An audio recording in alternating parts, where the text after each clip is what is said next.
ভয় দেখাতেই তো এটা করা হচ্ছে। মানুষ যত নির্বাচন চাচ্ছে, মানুষ যত নির্বাচনমুখী হচ্ছে, সরকার যত কঠোর অবস্থানে যাচ্ছে নির্বাচন নিয়ে, সরকার যত স্পষ্ট অবস্থানে যাচ্ছে নির্বাচন নিয়ে, ততই নির্বাচনের ব্যাপারে বা পরিবেশটা একটা ভীতিকর করে ফেলার জন্যই তো এই কাজগুলো করা হচ্ছে।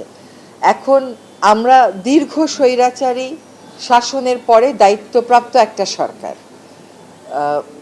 আমাদের পক্ষ থেকে আমরা স্পষ্ট বলতে চাই যে নির্বাচনের যে তারিখ ঘোষণা করা হয়েছে, নির্বাচন সেই তারিখই হবে। অপচেষ্টা যে থাকবে, 16 বছরের স্বৈরাচারী শাসনের যে ফুটপ্রিন্টটা রয়ে গেছে, সেটার কিছু কিছু আউটকামই এগুলো।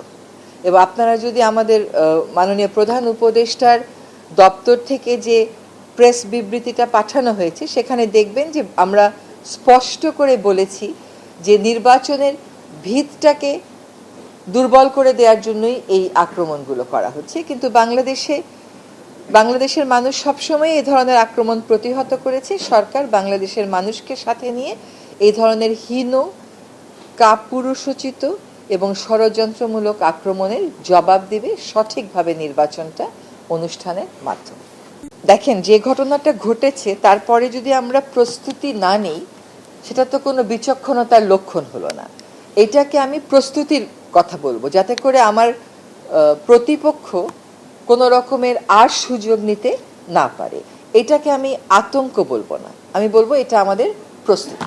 দেখেন, গ্রেফতার হলো না এখনো পর্যন্ত, মানে আপনি এই প্রস্তুতির সাথে গ্রেফতার হওয়াকে কেন মিলাচ্ছেন বলেন? অপরাধী পার পেয়ে গেল কোথা থেকে? অপরাধী পার পেয়ে গেল কোথা থেকে? সকল অপরাধী ধরবার জন্য আমরা তৎপর আছি। তো আমরা বলছি না, আমাদের থেকে বারবার স্পষ্ট করা হয়েছে যে অপরাধীকে ধরবার জন্য সর্বাত্মক চেষ্টা করা হচ্ছে, সর্বোচ্চ চেষ্টা করা হচ্ছে। অপরাধী সবসময় 24 ঘন্টার মধ্যে ধরা পড়ে এমন তো না।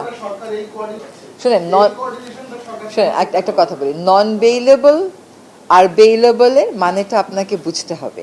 নন বেইলেবল হলেও বিচারক চাইলে বেইল দিতে পারেন, বেইলেবল হলেও বিচারক চাইলে গ্রেফতার করতে পারেন। কোঅর্ডিনেশন হচ্ছে না, এই কথাটা আপনাকে কে বলল? দুটোই তো কথা বলেন।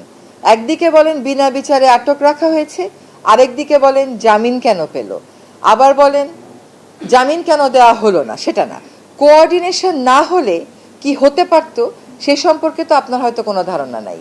আপনি একটা ঘটনাকে দিয়ে যদি বলে দেন যে কোনো জায়গায় কোনো কোঅর্ডিনেশন নাই, এটা ঠিক কথা হচ্ছে না।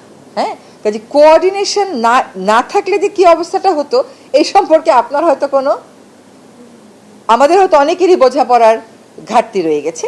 কোঅর্ডিনেশন হচ্ছে যে ঘৃণ্য অপরাধটা হয়েছে, সেই ঘৃণ্য অপরাধীকে খুঁজতে সরকার সর্বোচ্চ এবং সর্বাত্মক প্রচেষ্টা চালাচ্ছে।